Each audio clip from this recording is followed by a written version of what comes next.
Sir, আমি নিঃসন্তান মানুষ। সন্তান হারানোর কষ্ট আমি কোনোদিনই বুঝতে পারবো না। সরি। হ্যাঁ, থ্যাঙ্কস ফর এভরিথিং। আসলে শেষ ভালো যা তা সব ভালো।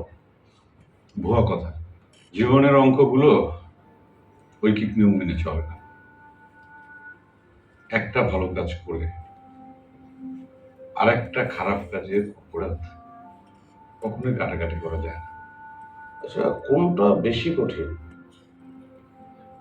বাবা ডাক শুনতে না পাওয়া নাকি নিজের হাতে ছেলের শরীরে কাফন পড়ানো?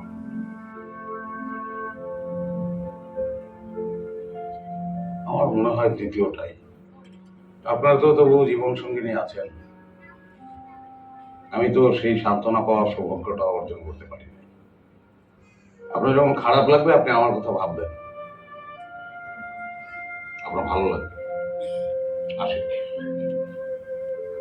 মাস্টার সাহেব,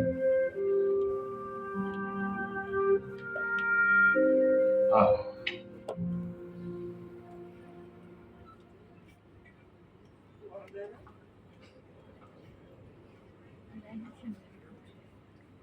আপনি জান নাই? না স্যার, আর যায় কি করব, মরার আগে একটু মায়া কমাইতে চাইতেছি। আমার মাদ্রাসার একজন শিক্ষক বলেছিলেন যে জানাজার নামাজে কোনো আজান হয় না। কারণ সেই আজান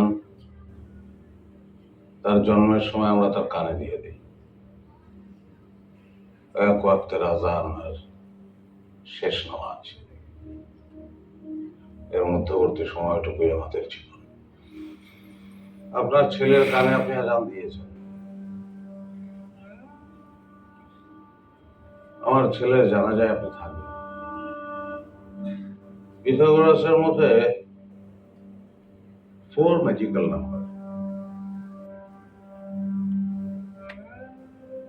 আমার জীবনে ম্যাজিক্যাল নাম্বার 24। এটা বর্গমূল হয় না, এটা প্রাইম সংখ্যা। আমার ছেলে 24-এ চলে গেল। He is 24, but he deserves 16 more. আমি বললাম মেয়েটা চাই নাম্বার 8, কিন্তু মেয়েটা হাতের নয়, মেয়েটা হাতে নয়।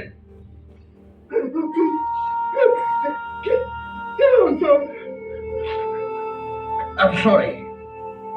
I'm sorry, Alisha. তুই যে রেডিওতে খবর দে। আচ্ছা ঠিক আছে।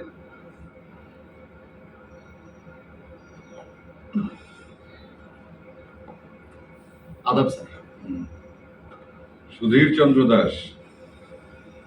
সুধীর বাবু, রিটায়ারমেন্টের আগেই ফেয়ারওয়েল পার্টিটা খুব ভালোই করলেন, তাই না? স্যার, আপনাদের যে আপ্যায়ন করা হয়েছে সব আমার নির্দেশেই হয়েছে, আর কারো কোনো দোষ নেই। আমাদেরকে জ্বালানোর জন্য রাইসুল আপনাকে যে ঘুষ অফার করেছিল সেটা যদি আপনি গ্রহণ করতেন তাহলে শাস্তির ব্যাপারে